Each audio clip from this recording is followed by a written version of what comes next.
हूं दीपाली राणा, आप देख रहे हैं मिड कैप मंत्रा। शुरुआत करते हैं इस वक्त की हेडलाइंस के साथ। गिरते रुपए को संभालने के लिए सरकार उठा सकती है बड़ा कदम। ब्लूमबर्ग के मुताबिक बॉन्ड में विदेशी निवेश पर टैक्स में कटौती कर सकती है सरकार।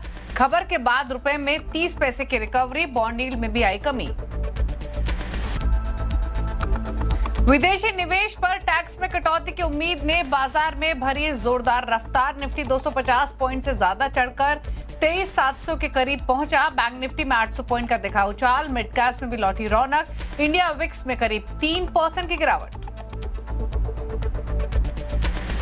आज के बिग स्टॉक्स और स्पॉटलाइट का जलवा। करीब 6% उछाल के साथ हीरो ऑफ द डे बना सिप्ला, साथ ही 18% दौड़ा एनएलसी इंडिया। वहीं oil India, Zydus life, Crompton, Bharti Airtel और हेक्सागन में भी जोरदार खरीदारी, लेकिन अनुमान से कमजोर नतीजे और सुस्त ग्रोथ से 19% उठा के इंस्टेक। उधर स्पॉटलाइट, इंडस टावर में भी मजबूती। फार्मा शेयरों में आज जोरदार तेजी, 2% से ज्यादा चढ़ा इंडेक्स। साथ ही कैपिटल मार्केट, सरकारी बैंकों में भी जोरदार उछाल, लेकिन निफ्टी आईटी में लगातार तीसरे दिन गिरावट। करीब 3% फिसला इंडेक्स, 5% से ज्यादा फिसलकर वायदा के टॉप लूजर्स में शामिल हुआ पर्सिस्टेंट। आज के चार्ट जीपीटी सेक्टर शेयर पड़े सटीक। निफ्टी मेटल इंडेक्स करीब 2% चढ़ा। मजबूत चार्ट के दम पर टाटा स्टील 1%, तो हिंडाल्को 2.5% से ज्यादा उछला। साथ ही डीवीज लैब में भी करीब 2% की तेजी। ब्लॉक डील के बाद दौड़ा अदानी एंटरप्राइजेस, शेयर करीब 7% के उछाल के साथ निफ्टी के टॉप लूजर्स में शुमार। साथ ही दूसरी तरफ अदानी शेयरों में भी 2 से 4% की मजबूती।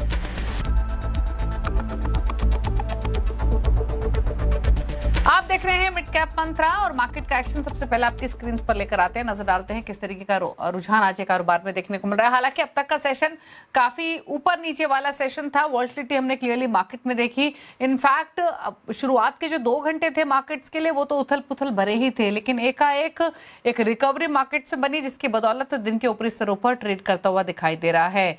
जो बॉन्ड में विदेशी निवेश पर टैक्स में कटौती की खबर आई, उससे कहीं ना कहीं सपोर्ट मिलता हुआ दिखा मार्केट्स को, और यही कारण है कि इस समय निफ्टी बैंक भी 1.5% ऊपर है। 0.25% की तेजी निफ्टी में देखने को मिल रही है। रुपया भी थोड़ा सा संभला है, जहां पर लगातार रिकॉर्ड लोअर लेवल्स हम देख रहे थे।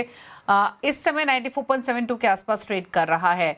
ब्रॉडर मार्केट में भी खरीदारी है। 461 पॉइंट ऊपर मिड कैप इंडेक्स है, जो कि 0.1% की तेजी हुई। स्मॉल कैप इंडेक्स भी हर निशान में कारोबार करते हुए दिखाई देगा आज के सेशन में।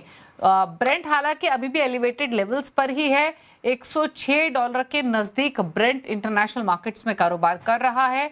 ऑल्दो हमने $108 के ऊपर के भी लेवल्स, ऑलमोस्ट $109 के लेवल्स इस हफ्ते देखे, लेकिन अभी भी बहुत ज्यादा नरमी कच्चे तेल में देखने को नहीं मिली है। रिकवरी मार्केट से पिछले 2 सेशंस में, 3 सेशंस में जो बनी है, उसके पीछे दूसरे फैक्टर्स रहे हैं। इस समय मार्केट की ब्रेथ ऑलमोस्ट इवनली डिवाइडेड है। 1584 स्टॉक्स है जो कि बढ़कर कारोबार कर रहे हैं, स्लाइटली पॉजिटिव साइड पर इंक्लाइन होते हुए दिखाई दी है। वहीं गिरने वाले स्टॉक्स की संख्या 1447 है। अब दिखाते हैं आपको सेक्टोरल हीट मैप। फटाफट से नजर डालते हैं उन पॉकेट्स पर जहां पर तेजी या फिर मंदी आज के सेशन में देखने को मिल रही है। शुरुआत करेंगे तेजी वाले पॉकेट के साथ। आप देखिए सरकारी बैंकों में खरीदारी है। 2% ऊपर इंडेक्स कारोबार कर रहा है।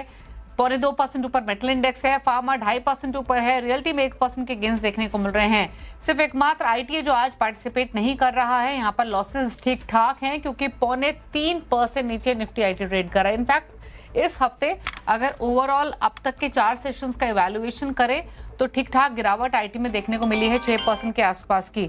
तो ये रुझान फिलहाल देखने को मिल रहा है आईटी इंडेक्स में। अब दिखाते हैं आपको स्ट्रैटेजीज क्या आप बना सकते हैं निफ्टी बैंक निफ्टी पर, और बात करते हैं इसीलिए ग्लोब कैपिटल के गौरव शर्मा से। गौरव नमस्कार, स्वागत है आपका। बताइए निफ्टी बैंक निफ्टी 1.5% ऊपर निफ्टी बैंक, ऑलमोस्ट 1.25% ऊपर निफ्टी है। रिकवरी है, दिन के ऊपरी स्तर देखने को मिल रहे हैं। पोटेंशियल दिख रहा है यहाँ भी नए ट्रेड लेने का, या फिर एग्जिस्टिंग तेजी वाले ट्रेडर्स निफ्टी बैंक निफ्टी में क्या करें? Deepali, very good afternoon to you and to all the viewers of CNBC Awaaz. बहुत शानदार रिकवरी आई, कारण तो आपने बता ही दिए हैं, और ये स्थायी भी लग रही है। कहीं ना कहीं मुझे 23,800 के लेवल्स आते हुए दिखाई दे रहे हैं। देयर आफ्टर 24,000 की भी क्लियरली गुंजाइश है बाजार के अंदर। कीपिंग द फिंगर्स क्रॉस्ड, अभी भी बाजार में क्लियरली हेडविंड्स विजिबल हैं। जो मेजर कैटलिस्ट रहा इस डिक्लाइन का, दैट इज क्रूड ऑयल, अभी भी वो एलिवेटेड लेवल्स पर ही है, और वो रिस्पाइट आती आती एनी टाइम सून नजर नहीं आ रही है।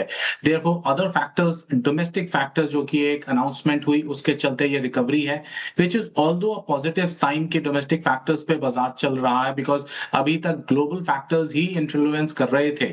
करेंसी के अंदर भी सुधार अगर आता है, यहाँ से डोमेस्टिक करेंसी की मैं बात कर रहा हूँ, तो वो भी एक पॉजिटिव साइन होगा फॉर इंडियन इक्विटीज। देयरफॉर मैं एक्सपेक्ट कर रहा हूँ अभी बाजार के अंदर थोड़ा सा बाइंग का माहौल बना रह सकता है। कल के सत्र तक ये तेजी चलती रहने की मुझे पूरी उम्मीद है। 23,800 टू 24,000 तक के लेवल्स में एक्सपेक्ट कर रहा हूँ। स्टॉक स्पेसिफिक अप्रोच आपकी क्या रहेगी? कुछ ट्रेड्स आइडेंटिफाई किए हैं? सर्टेनली, जैसे कि बाय साइड का ही मेरा व्यू पॉइंट है अभी, तो मैंने दो स्टॉक्स आइडेंटिफाई किए हैं। दोनों ऐसे सेक्टर्स चुने हैं जो कि फिलहाल में काफी अच्छा परफॉर्म कर रहे हैं और पास्ट परफॉर्मेंस भी सटल रही है। पहला शेयर है मेरी तरफ से मेटल स्पेस की सरकारी कंपनी NMDC।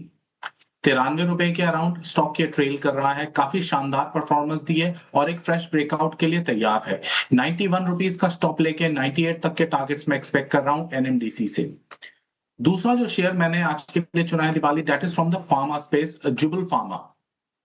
फार्मा में इन अ वे अगर हम देखें तो पिछले 1-1.5 महीने के अंदर एक अच्छी रेजिलियंस और एक अच्छी तेजी फार्मा स्टॉक्स ने पोस्ट की है, और ऐसे माहौल के अंदर कहीं ना कहीं एक सेफर बेट भी और एक कुशन भी प्रोवाइड करता है फार्मा स्टॉक्स अपने पोर्टफोलियो में। Therefore some bit of money हम यहाँ पे आते हुए देख रहे हैं। जुबल फार्मा जो कि अभी 1010 1012 के अराउंड ट्रेड कर रहा है, हमें एक अट्रैक्टिव बेट लगता है करंट लेवल के लिए। स्टॉप लॉस प्लेस करना है 975 का, और 1075 से 1100 तक के मैं टारगेट्स एक्सपेक्ट कर रहा हूं इस स्टॉक से। दोनों ही शेयर्स की पोजीशन लगभग हम एक्सपेक्ट कर रहे हैं 3 से 4 दिन के अंदर अपने टारगेट रेंज की तरफ पहुंच जानी चाहिए। ओके, तो जुबिलेंट फार्मोवा और NMDC ये दो ट्रेड्स आपको रिकमेंड किए गए हैं। लेकिन चलिए अब मिड कैप के गेनर लूजर्स आपकी स्क्रीन पर लेकर आते हैं। शुरुआत करते हैं उन पॉकेट्स के साथ जहां पर तेजी देखने को मिल रही है। PSU बैंक से शुरुआत करते हैं जहां पर मोमेंटम स्ट्रॉन्ग, इंडेक्स भी ऑलमोस्ट 2% के गेंस के साथ ट्रेड कर रहा है। मिड कैप इंडेक्स अब ऑलमोस्ट 1% ऊपर आ चुका है।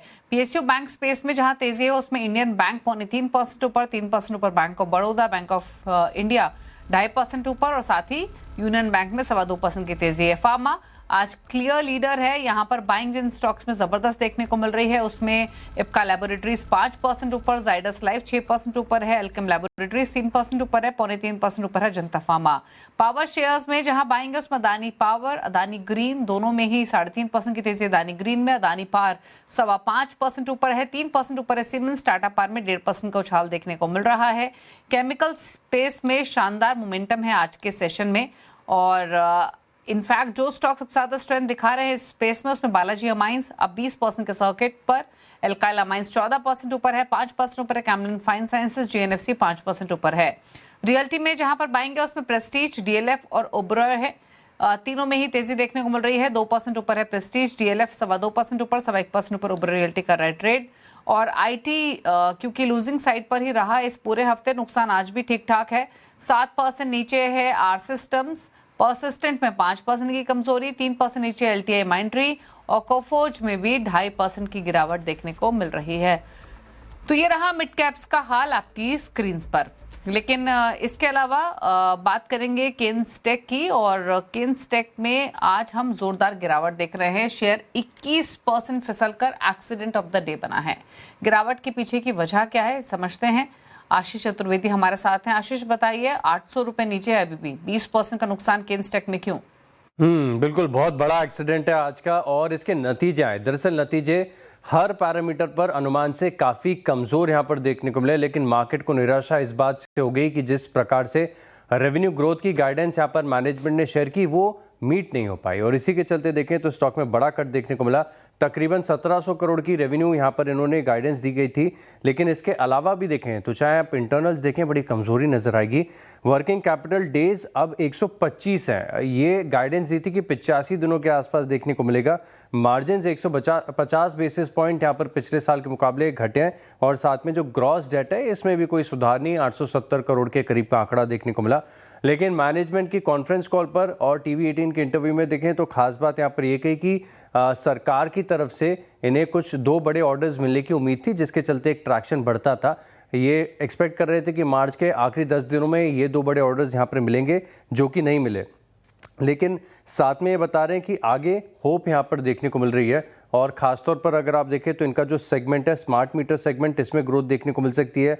ईएमएस बिजनेस स्टैंडअलोन तौर पर देखें तो बता रहे हैं कि ग्रोथ यहाँ पर बढ़िया देखने को मिलेगी। और FY27 रेवेन्यू ग्रोथ की गाइडेंस यहाँ पर बहुत अच्छी है। बता रहे हैं कि जितना इंडस्ट्री ग्रो करेगी इससे दोगुनी ज़्यादा बढ़त यहाँ पर देखने को मिल सकती है। 30% ग्रोथ की गाइडेंस यहाँ पर FY27 के लिए दी है। और जो एबिटा मार्जिन की गाइडेंस है वो तकरीबन 17% है। लेकिन ये भी बता रहे हैं कि अगले 3 क्वार्टर स्मार्ट मीटर सेगमेंट के लिए काफ़ी सिग्निफिकेंट देखने को मिल सकते हैं। और इसी के चलते आप देखेंगे कि इनके जो कैश फ्लोज हैं यहाँ पर भी आपको इम्प्रूवमेंट नजर आएगा। अब ब्रोकरेजेस की बात करें तो देखिए कमेंट्री तो किसी की भी अच्छी नहीं थी। सभी बता रहे थे कि नतीजों के बाद आपको बड़ी गिरावट देखने को मिलेगी, बिल्कुल वैसा ही देखने को मिला। थोड़े से EPS कट्स हैं अग्रेसिव साइड पर। कुछ ब्रोकरेज हाउस ऐसे हैं जिन्होंने अपने टारगेट प्राइस और रेटिंग को बरकरार रखा है। आपके सामने स्क्रीन पर रख देता हूं। सबसे पहले JP मॉर्गन की रिपोर्ट जो कि बहुत सिग्निफिकेंट है, रेटिंग का डाउनग्रेड हुआ है, अब न्यूट्रल की रेटिंग दे रहे हैं और टारगेट प्राइस भी घटाकर 4000 कर दिया। लेकिन आज की इतनी बड़ी गिरावट के बाद सिग्निफिकेंटली इससे नीचे ही ट्रेड कर रहा है। वहीं CLSA की रिपोर्ट देखें तो आउट परफॉर्म की रेटिंग को बरकरार रखा है इन्होंने 4200 के टारगेट के लिए। ओके, शुक्रिया आपका आशीष ये डिटेल्स बताने के लिए। किंगस्टेक पर एक राय भी ले लेते हैं। इस समय भी 20% नीचे है, कैसा लग रहा है चार्ट्स पर, कहां सपोर्ट आप देख रहे हैं? Diwali things are not good, अच्छा नहीं लग रहा है। चार्ट पे भी रिजल्ट्स भी कुछ खास अच्छे नहीं आए हैं। आशीष ने बहुत डीपली एक्सप्लेन भी किया है। सपोर्ट्स की बात करें तो somewhere close to 3300 odd levels, बिल्कुल सपोर्ट्स के नजदीक ही ट्रेड कर रहा है। But still it is difficult to say कि अपने सपोर्ट्स होल्ड कर पाएगा या नहीं, बिकॉज गिरावट काफी इंटेंसिफाइड है और पूरे दिन निरंतर आज पूरे दिन वॉल्यूम के साथ गिरावट आ रही है। तो ये काफी वीकनेस का संकेत है, स्पेशली ऑन अ डे जब हमारा 300 पॉइंट ऊपर है, इसके अंदर गिरावट थम नहीं रही है। Having said that, other EMS based companies like Dixon हमें कहीं ना कहीं बेहतर लगती है। We have a coverage report on that as well. और अभी जो हमें करंटली पोस्ट रिजल्ट्स जो EMS कंपनी पसंद आ रही है दैट इज सिरमा। तो हमारे व्यूअर्स चाहें तो डिक्सन और सिरमा को from a medium to long term perspective consider कर सकते हैं। ओके, तो ये चर्चा हुई किंगस्टेक की और कमजोर लग रहा है स्टॉक, उसके ऑल्टरनेट डिक्सन या सिरमा में आप एक्सपोजर ले सकते हैं। रुकना इसी के साथ एक ब्रेक के लिए। ब्रेक के उस पर बात करेंगे केमिकल स्टॉक्स की और साथ ही कुछ और खबरें भी आपके लिए लेकर आएंगे। जब वापस आते हैं मंत्रा, बात करेंगे कुछ और पॉकेट्स की और बाजार के फोकस में बालाजी अमाइंस और एनएलसी इंडिया है। नतीजों के बाद दोनों में करीब 20% की तेजी है। बाजार में जो रिएक्शन देखने को मिला है या तेजी जो देखने को मिली है उसके पीछे क्या वजह है, समझते हैं नुपुर से। नुपुर बताइए। बिल्कुल, बालाजी अमाइंस के साथ शुरुआत करते हैं। ऑलमोस्ट स्टॉक 20% आपको ऊपर नजर आएगा। नतीजे काफ़ी यहाँ पे अच्छे आते हुए नजर आए। इनफैक्ट मैनेजमेंट की कमेंट्री भी काफ़ी पॉजिटिव है। रेवेन्यूज़ के फ्रंट पे देखें तो एक अच्छा खासा रिबाउंड यहाँ पर देखने को मिला। 352 करोड़ के रेवेन्यूज़ ऑलमोस्ट 400 करोड़ पहुँचते हुए नजर आए। कामकाजी लेवल पे मुनाफा देखें तो 60 करोड़ से बढ़ के 95 करोड़ होते हुए दिखा है। मार्जिन एक्सपेंशन देखिए आप 17% के मार्जिन सीधा 24% के ऑलमोस्ट क्लोज आपको आते हुए नजर आएंगे। और मुनाफा भी देखें तो 40 करोड़ से सुधर के करीबन 63 करोड़ के आसपास आते हुए दिखा है। मैनेजमेंट की कमेंट्री काफ़ी पॉजिटिव है। मैनेजमेंट का कहना है कि मार्च में अमोनिया की जो शॉर्टेज थी वो अब नहीं है और आगे चल के अप्रैल में सुधार भी देखने को मिला और अब नजरें मई पर अटकी हुई। तो नंबर्स काफ़ी अच्छे, ऑपरेशनली काफ़ी स्ट्रॉन्ग यहाँ पे क्वार्टर देखने को मिला है और उसका इम्पैक्ट 20% स्टॉक ऊपर है। दूसरा स्टॉक एनएलसी इंडिया, यहाँ पर भी फोकस बना हुआ है। नतीजे यहाँ पर भी काफ़ी स्ट्रॉन्ग आते हुए नजर आए। रेवेन्यू देखे तो 3836 करोड़ से बढ़ के 5052 करोड़ पहुँचते हुए दिखाए। कामकाजी लेवल पे मुनाफा देख लीजिए 861 करोड़ से सीधा 1750 करोड़ से ज़्यादा का मुनाफा यहाँ पे आते हुए नजर आया। मार्जिन 22.5% के सुधर के 35% पहुँच गए और मुनाफा भी देखे तो 480 करोड़ से सुधर के ऑलमोस्ट 1400 करोड़ के आसपास आते हुए दिखा। सेगमेंटल रेवेन्यूज़ भी देख लेंगे तो यहाँ पर भी आप देखिए माइनिंग में सबसे ज्यादा ग्रोथ देखने को मिली है। थर्मल पावर और रिन्यूएबल पावर भी देखे तो यहाँ पर भी एक अच्छा खासा रिबाउंड आते हुए नजर आए। सबसे इंपॉर्टेंट मैनेजमेंट की कमेंट्री, जो नेवली में जमीन किल्लत देखने को मिली थी उसका असर अब ऑपरेटिंग माइंस पे नहीं आते हुए दिखाया। उसकी वजह से कंपनी ने काफी सारे स्टेप्स भी उठाए थे। और FY26 की हाईलाइट्स देखें तो रिन्यूएबल एनर्जी पावर जनरेशन जो है 2.26 BU के आसपास रहते हुए नजर आया और FY26 में 1013 मेगावाट की कुल क्षमता विस्तार भी कंपनी ने की है। एनएलसी इंडिया रिन्यूएबल की लिस्टिंग के लिए अब सरकार से मंजूरी भी यहाँ पर एनएलसी इंडिया रिन्यूएबल की जो लिस्टिंग है उसके लिए भी मंजूरी अब सरकार से मिल चुकी है। तो दोनों ही स्टॉक्स के नंबर्स अच्छे हैं और दोनों में अच्छा खासा मोमेंटम देखने को मिल रहा है। ओके, राय भी ले लेते हैं दोनों शेयर्स पर। मोमेंटम तो डेफिनेटली स्ट्रांग है। क्या राय रहेगी बालाजी अमाइंस और एनएलसी इंडिया दोनों पर, गौरव? और दीपाली, पहले एक डिस्क्लेमर देना चाहूंगा, एनएलसी इंडिया में ऑलरेडी हमने रिकमेंड किया हुआ है, तो हमारे क्लाइंट्स की इसमें पोजीशन हो सकती है। शेयर के अंदर एक खासा तेजी का माहौल है। पिछले लगभग हम इसे कुछ महीनों से ट्रैक कर रहे हैं, शानदार परफॉर्मेंस रही है। जस्ट हम बात करें मार्च के महीने में शेयर 250 ट्रेड कर रहा था, अभी 350 के लेवल पे आ गया है। करंटली जिस प्रकार की मूवमेंट स्पेसिफिकली आज के दिन में आई है, 15-16% अप ट्रेड कर रहा है, यहाँ से फ्रेश बाइंग की सलाह बिल्कुल भी नहीं रहेगी। इट इज एडवाइजेबल कुछ प्रॉफिट टेकिंग को कंसिडर करना चाहिए, और थोड़ी गिरावट आए 320-310 की रेंज में, वहां पे स्टॉक को हम दोबारा कंसिडर करेंगे। जहां तक बात है बालाजी एमाइंस की, सिमिलर मूव देखने को मिला है। बालाजी एमाइंस में 1000 रुपए से 1600 रुपए का मूव सीधे सीधे in just one single month, तो शानदार तेजी है, better than most of its pairs. और इसमें भी फ्रेश बाइंग की सलाह नहीं है, प्रॉफिट टेकिंग कंसिडर करनी चाहिए इन दोनों ही स्टॉक्स के अंदर। ओके, तो ये राय रही आपके लिए बालाजी अमाइंस और एनएलसी इंडिया पर। लेकिन इस बीच कुछ और स्टॉक्स पे राय ले लेते हैं। अच्छा, फार्मा से कुछ पिक कर रहे हैं क्या गौरव? कंसीडरिंग एक अच्छा ट्रैक्शन आज के सेशन में देखने को मिल रहा है। इप्का लैबोरेटरीज काफी स्ट्रॉन्ग मूव में है, बट कोई स्टॉक जहां पर अभी भी पोटेंशियल दिख रहा हो? दीपाली, मैंने जो 2 स्टॉक चुने थे उसमें एक एनएमडीसी था, दूसरा जुगल फार्मा था। तो pharma is certainly on our radar. Divi's lab हमें काफी ज्यादा पसंद आता है, one of the largest API companies हैं इंडिया की, and majorly into export, therefore इन्हें क्लियर कट बेनिफिट रहेगा। एक अच्छे कंसोलिडेशन हायर लेवल्स पे जो मिला है, उसके बाद चलने के लिए पूरी तरीके से तैयार है।